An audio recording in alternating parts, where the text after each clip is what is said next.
Hello everyone, this is me Zachiness and I hope you're feeling beautiful. Before we get started with the list, let's just acknowledge the fact that we're a little over a month away from E3 and we're gonna get swamped with E3. Like swamped. We're gonna be seeing a lot of games like The Last of Us, more footage of it, Death Stranding, and a couple of, games that we've heard about but we haven't seen yet, like CD Projekt's Red, Cyberpunk 2077. So let's get started with the list. So these are 5 games that came out in 2018 that I think you should, if not buy, then at least be aware of and give a look. Starting with number 1, we've got Far Cry 5. The well-known action-adventure first-person shooter game by Ubisoft is back with a new iteration. Unlike the previous Far Cry Primal, Far Cry 5 is trying to go back to its roots like Far Cry 3 and Far Cry 4, but with a little bit of a political twist to it. However, most of the gameplay is not revolutionizing. It's an iterative, more of the same kind of gameplay that we've seen with Far Cry 3 and Far Cry 4. Well, that wasn't a bad gameplay, but it isn't new and you're gonna get a feeling of sameness as you go along. The storyline is what looks more interesting to me because it looks more appealing when it comes to the political twist to it. I wanna see how it's gonna turn out. And reviews are out and the scores are very high, so it's really worth it to check it out. So I don't care how you stop them. Moving on with number 2, we have Ni no Kuni 2 Revenant Kingdom.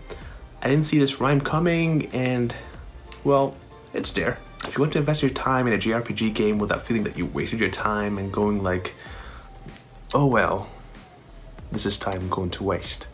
Well, Ni no Kuni is the game for you. The game offers the vibrant, colorful world with the art style that you'd expect from a Ni no Kuni game. And also, by playing the first part, well, you can't go wrong playing Ni no Kuni 2, so I definitely would check that out. You are the kingdom's last hope, Evan. I'm going to build a kingdom where everyone can live happily ever after. Moving on to number 3, we have a new IP by EA, and it's a game I've been waiting for so long since its announcement, and it is A Way Out. It's been a long while since we had a game like this, a properly crafted split-screen game that you can enjoy with friends instead of your typical 2-player games that usually are sport games. The game lets you and your friend play with 2 characters that are trying to make it out of the prison together. It offers multiple scenarios of ways to approach the task needed to be accomplished. And this is really exciting to me and I really want to check this out. This game looks amazing and, I really hope that EA doesn't screw this up like when I buy it. Because, they can put loot boxes in prisons. I really had to put a loot box joke in this. You can't say EA without, mentioning loot boxes. So, please, EA, let me get out of prison with my own creativity, not by paying money. We can do this in real life if we want to pay money. Moving on with number 4, we have one of the most selling IPs on Xbox until now, and it's A Sea of Thieves. It's an Xbox exclusive, of course, and this game basically lets you to be a pirate with a ship, obviously, and you fight other pirates in their ships.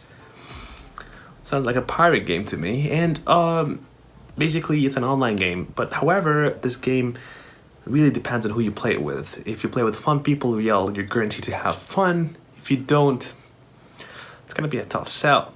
So it basically depends on who you play it with. The reviews are good.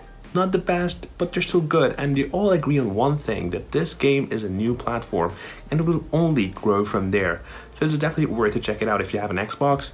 You would want to play this game and check it out, give it a shot, and be one of those people who starts a journey on being a pirate.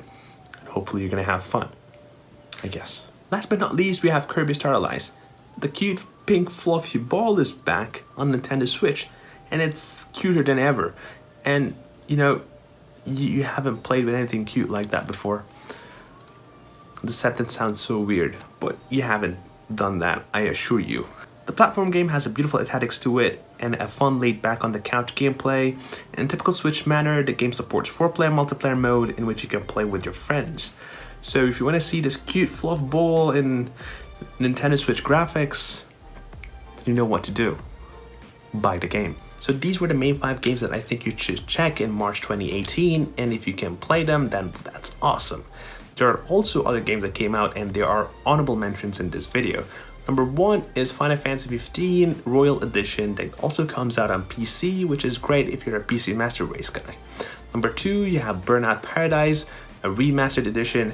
Also, you have Devil May Cry HD Collection. And if you're a fan of robots and Gundam and anything related to mecha, then you should go and get Super Robot Wars X, and this is the Japanese version, and the English subtitles version is going to come out next month. I think it's in the halfway in April, but it comes out mainly in this month, so that's why it was included.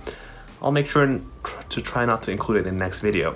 And these were the 5 main games that I wanted to talk to you about in this video, and if you like this video, please leave a thumbs up.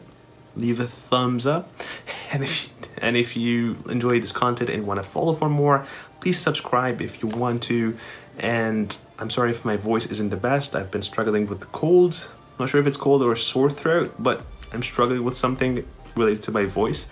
Hope to get better soon. If there's a game that I missed that came out in March 2018, well, please let me know and let's discuss this. And if you think I'm a game that should have made it to the list, please discuss this in the comment section below, and I'll catch you in the next one.